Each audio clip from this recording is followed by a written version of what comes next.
Well, good evening. Thank you all for coming again. And again. I am almost finished inflicting historical stuff on you. This is, I think, as you know, the third of three of these. We did the dam and we did the Rotary. Now we're going to look from the Rotary east to about Broad Street and some of the activities that have happened along there.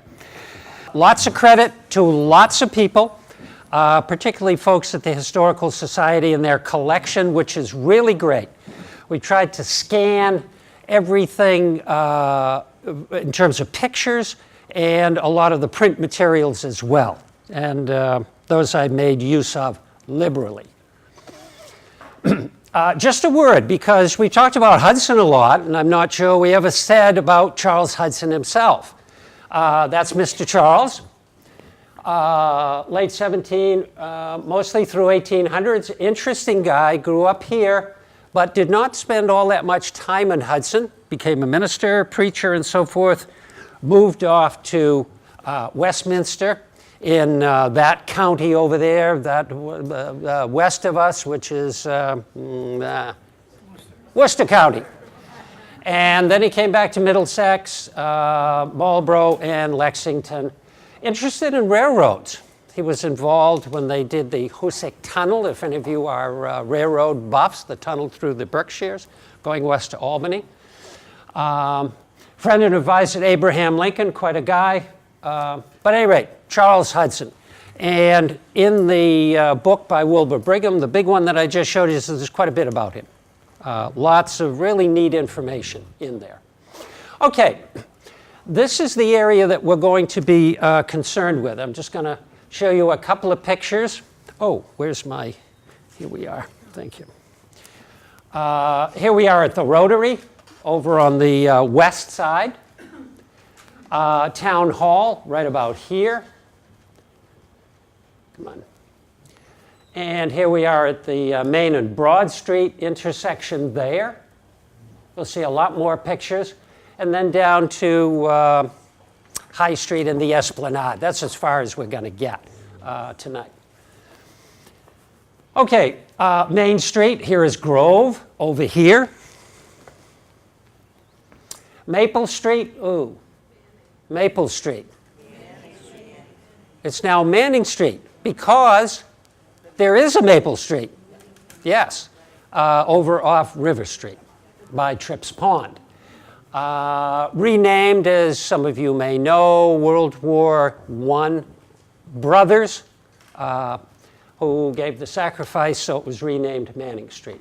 But over here, and this is kind of interesting, there are two roads here. This is Grove. If you're going up Grove, what do you hit at the end? Porter de Villa Boulevard, right? And then what happens? That's the end of Grove. But look here. That's why I put a question mark, because there is no road there now. There hasn't been for quite a while. And then there's another road over here. A little bit of that existed a while back, but you'll notice the name of Cox. Cox owned quite a bit of property up there, hence a Cox Street. Over here, what is no longer is, if this is Main, here's a pond below Main Street. It isn't below Main Street now, but where Aubuchon's was. And notice what's not here in 1853. Broad Street. No Broad Street. That actually is quite late. Okay, here we are, 1875. Now that's, I don't know, 140 years or so ago, and it looks pretty much like it does now. Here is Washington Street, Wood Square, we talked about that. Here is Main Street, Church, Bruce's Pond, and so forth. Some funny things happening up here, but probably the big thing that's on that map that is no longer there is what? Well, the park and the railroad. The railroads, which are actually not long gone.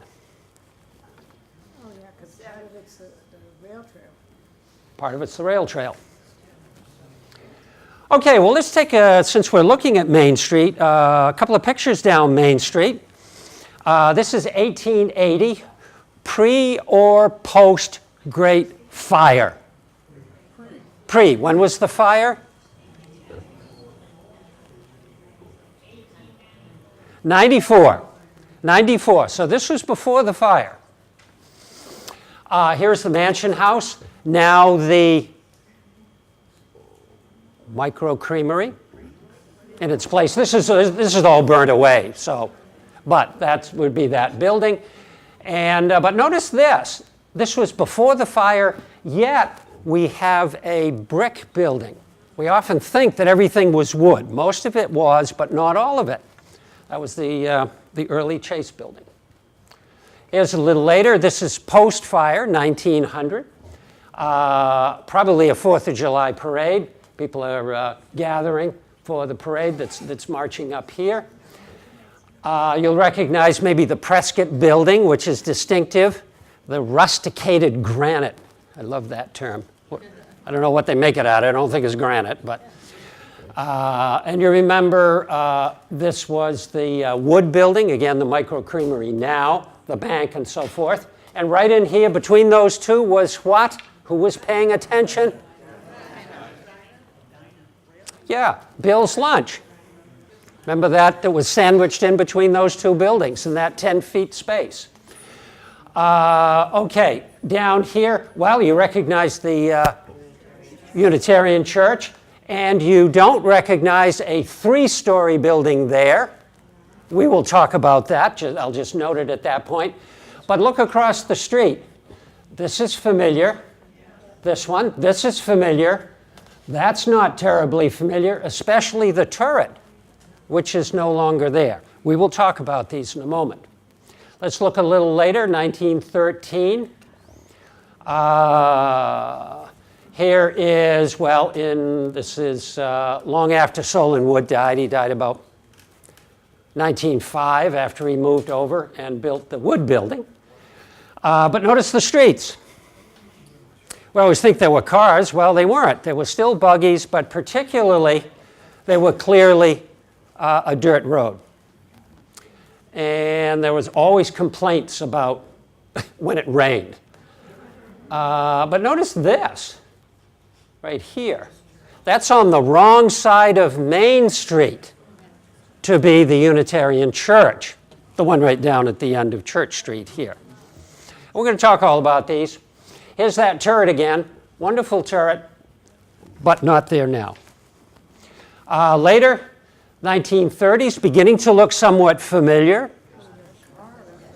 We've got cars, which is how we dated the photo. Turret is gone. That was here. 2-story building there. We'll talk about why. Main Street looks awfully narrow, doesn't it? Yeah, still is.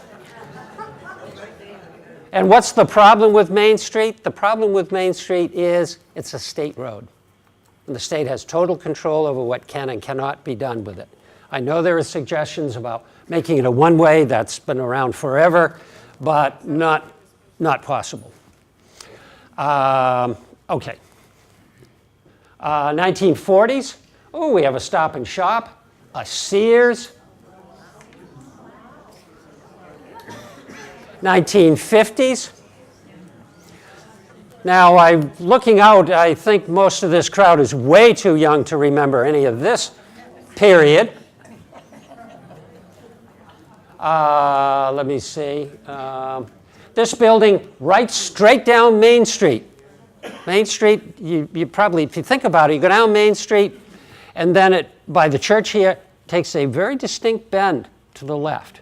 So if you went straight, you'd go right into that building, which many of you will remember. That's a question. That's what that little squiggle at the end of the sentence means. 1955. I'm guessing 1955. 1955. Who said 51? You win. It is 1951. Why put it up here? because I don't know, I think it's on maybe this one. Grant's, Woolworths, downtown Stop and Shop. Why don't those exist anymore? Well, you can blame these things here. We started to move out, and really quite early. I mean, I can barely remember when Shoppers World was built. We were living down the street in an adjacent town, and it was quite a deal. And it wasn't the first, but it was one of the very early modern suburban shopping centers. Although it didn't really do food, but it did everything else. But at any rate, so you knew that downtown was on its way out in those days. Okay, well, that's kind of a now. That's early on a Sunday morning. It's the only time you can get a picture without being run over. So I get up at 6, come down. Unfortunately, if you do it in the summer, the sun is, of course, in the east. So taking a picture is not a lot of fun. Okay. Okay, well, let's take a hike down Main Street. You all know Polk Street.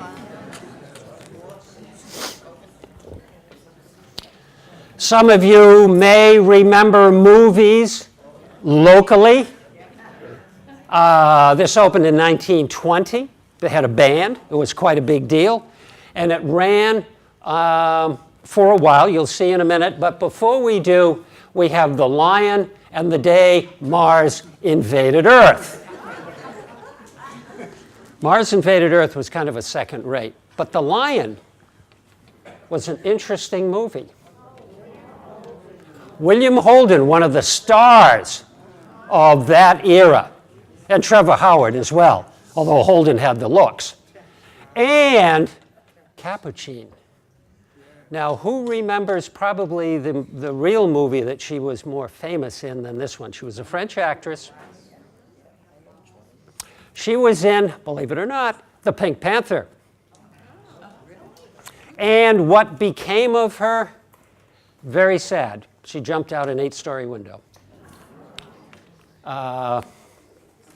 Okay. She forgot her parachute.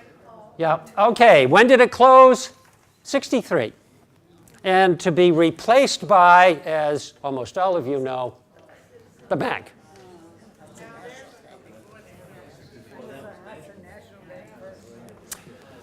Okay. Moving on down Main Street a little more. A couple interesting things. This is the Chase building. Remember we pointed out the turret before. Wonderful turret. They don't do these much anymore, but it was just fabulous. But the most interesting thing about this picture, other than that, is look at all the GD wires. Electricity. 1905. This was 1905. This was the beginning of the expansion of electric lines and telephone lines. But in addition to that, you can't really see it. 1905, you still got buggies here. Yes, some of these were for the electric. This was the Concord, Maynard, and Hudson Street Railway. And that's what this one here, I'm sure, was about, because here is it, and there's one on the other side. The T still runs some of these electrics. That's a good question. Now, this is 1905. This is post-fire, right? Post-Great Fire.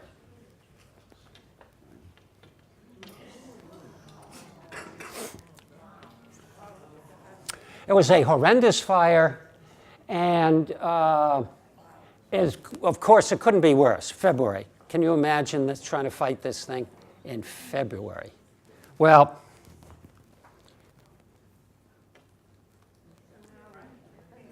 here we are, replaced by. Oh, that's why the top. Okay, well, moving down the street a little bit. Here is Main Street. We were looking over here a moment ago. And here's Market Street. Sereni Salon, formerly Gill's. And we're looking at this corner building, and this associated building down here fronting on South Street. So here is the Hudson House. It is considered a second-class hotel. Now, you haven't heard anything yet. Now, I've got to read, and I apologize for this. I hate to be read to, but you'll get a kick out of some of these. These were the rules for bathing after dark. We have a nice brook in the rear of the house which patrons can bathe after dark. And then it goes over here. There's rapid fire meal hours, breakfast at 7, breakfast at 5, dinner at 6, supper at 7. Guests wishing to get up without being called can have self-rising flour for supper. Crap, loo, stud horse poker, and smudge run by the management. The hotel is convenient to all cemeteries. Hearses to hire at 25 cents a day. Guests wishing to do a little driving will find hammer and nails in the closet. This guy, Sawyer, must have been a real crackpot. If the rooms get too warm, open the window and see the fire escape. If you are fond of athletics and like good jumping, lift the mattress and see the bed spring. If the lamp goes out, take a feather out of the pillow. That's light enough for any room. If you're dry, wring the towel. Anyone troubled with nightmare will find a halter on the bedpost. You had to think about that one. Nightmare. Candles and hot water charged extra. Towels changed weekly whether they need it or not. Private entrance for ladies by ladder in the rear. Insect powder for sale at the bar. Don't worry about paying your bill. The house is supported by its foundation. How could you not stay at a hotel like that? Okay. Pre or post fire? When I say fire, we're talking about the 1894 Great Fire. How do we know? Because if it were post-fire, what would be here? Later, writes Jeweler. Much later. And it would be brick. Is that a fence? Yes, this is a fence here.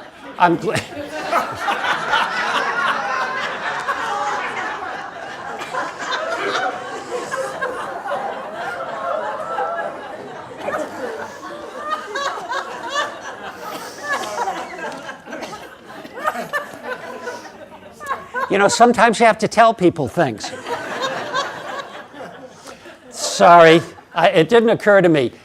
You will see this again. That's why I wanted to point this out. Now, where do you think not we, obviously, I didn't take this picture. Where do you think the photographer was standing to take that picture? Town Hall driveway. And if you know that, and I'm sure you do, there's the circular driveway, and then between that and the Jeffs building, or where Village Realty is now, there's a small driveway that goes in the back. We'll ask about that in a minute. But you'll see this fence again. That's why I pointed it out. Okay. This sign, which you can't read, is very difficult, but I think it says stables in the rear. And there is a stable in the rear, and you'll see that in a moment.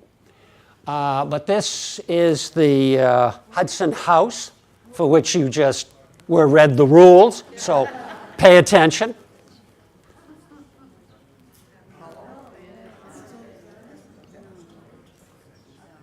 Do people live up in those apartments? Are there apartments up there? I'm assuming. Yeah, much like the old days, often you have commercial on the ground floor and then apartments above, still standard. Although we've sort of gotten away from that, but I think we're getting back to that idea. It's very European.